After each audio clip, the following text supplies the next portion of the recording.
Hey guys, it's Brooke Bowen here. Today we're going to go over how I did this large ocean painting and kind of the processes and my thoughts behind it and how I managed to accomplish this big task while having it a very little organized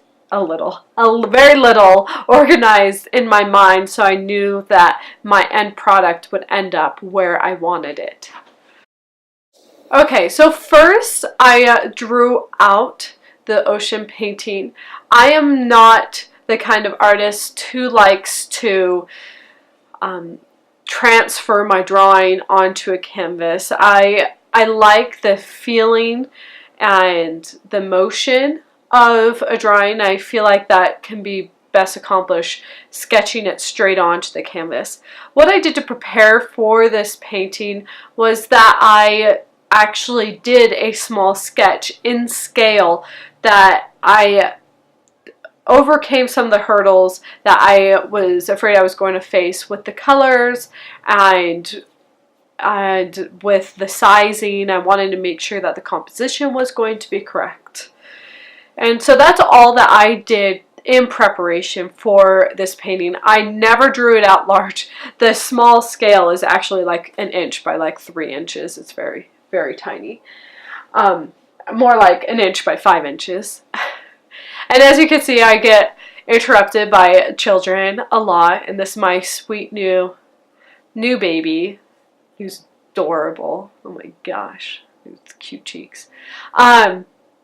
He likes to interrupt me a lot. So as I'm going through this process of painting, some of the things that I wanted to make sure that I accomplished was that I was achieving, it has all these layers of the mountain, of the like cliffs and the hills hitting the ocean, and it has all of these layers that go from the front to the back, and I wanted to make sure that those layers didn't get lost. Except for I do allow some of the layers to get lost in the very back, but I'll explain why in a little bit. The layers were really important to kind of give this perspective.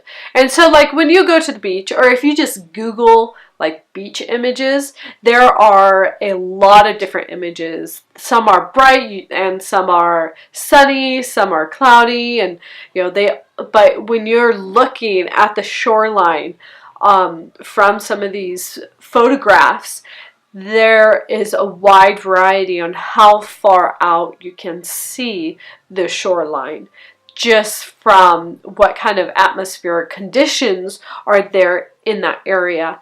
And so this beach is actually Dillions Beach, which is in Northern California, just north of San Francisco, and I love this beach. I used to go there with my husband when we were engaged, and growing up even before then.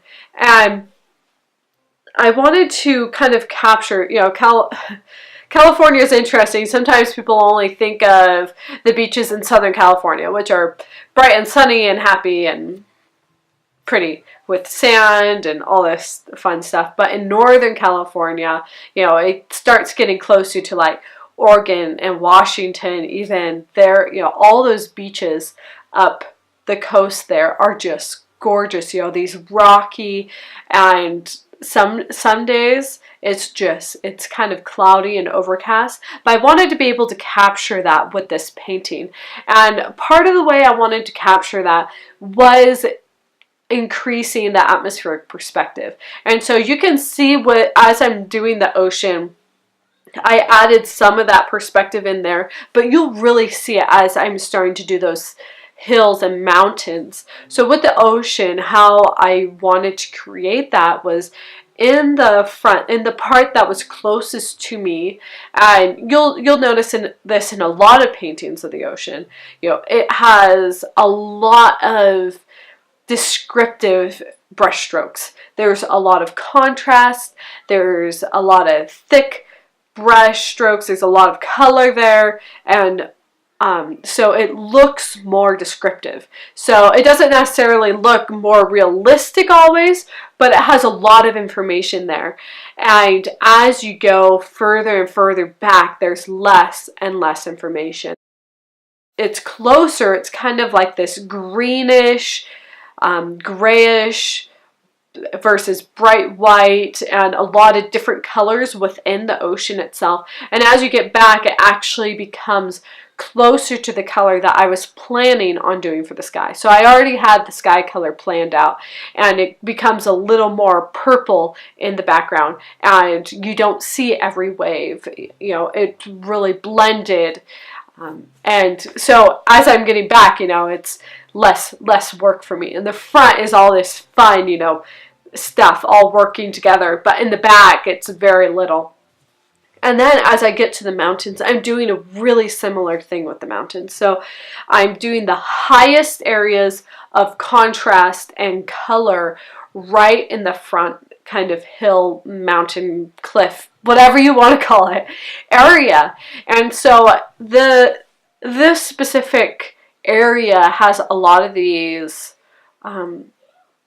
like ice succulents, I think that's what they're called, that when they're out in the wild in this area during the months of like January, February, they're really kind of purpley, and they're just like, I wanted to expound on that. So like when you look at pictures of it, it looks almost like a reddish color, and as I go back, I kind of make it a reddish color.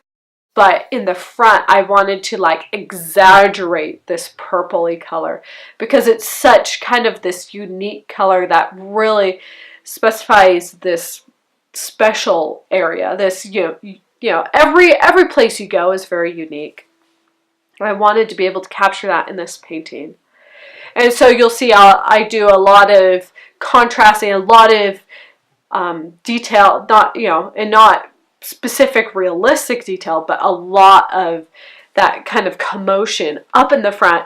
And then as I go further back in the mountains, I'm doing less and less, and eventually in the back I'm starting to blend those forms together, because as you know, there's more layers essentially of atmosphere between the viewer and the back mountainous region. The more it's going to look dull, the more it's going to look like the color of the sky, whether it's bright sky or a gloomy sky. It's going to blend more together. It's going to be harder to see those refined edges. And I really like refined edges. I am a fan of, you know, Wayne Thiebaud and Gregory Kondos, even Melissa Shandon, and those really distinct, sharp lines. You know, there's a little bit of Maynard Dixon in these clouds that you can see I'm painting. But this really sharp lines where it's this thick, juicy paint, and it captures this, you know, it makes you look at the painting and just want to like consume it with your eyes, because it's like you have a gorgeously drawn painting. You know, the composition is correct, the colors are correct, but as you get closer, it's just like the paint itself becomes a subject of interest. And so with this, I try to keep the mountains in the back more sketchy, more faded, and keep the sharpest lines in the very front, except for those Maynard Dixon clouds, because I like myself some Maynard Dixon clouds.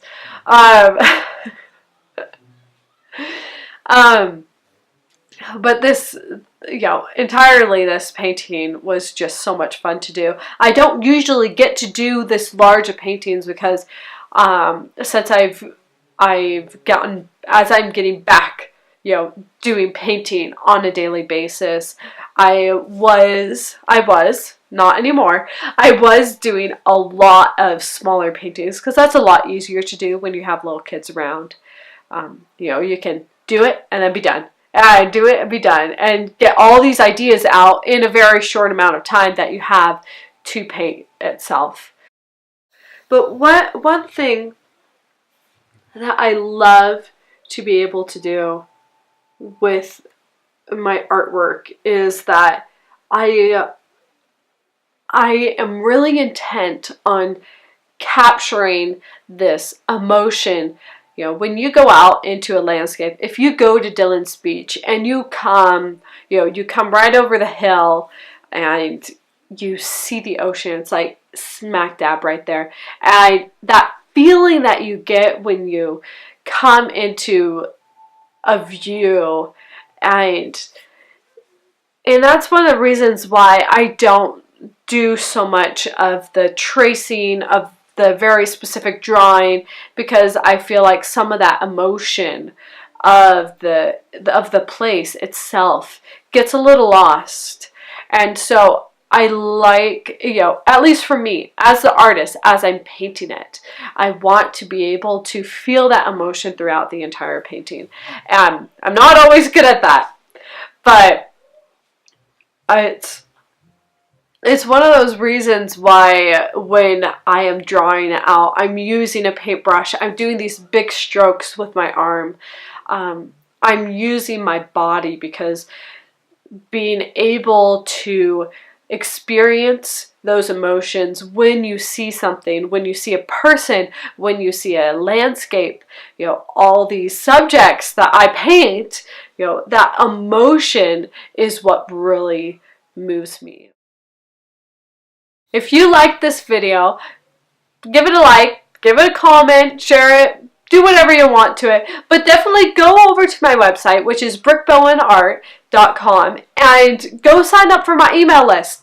I will send you videos and I will tell you of all the cool things that are going on, and you can go and you can also go and follow my other social media accounts. I have a lot of fun stuff on Instagram, which is also brickbowenart. So go ahead, like, comment, but definitely go and sign up for my email list on my website. I guarantee I won't spam you, and it will be a lot of fun, and you'll really love being on that email list.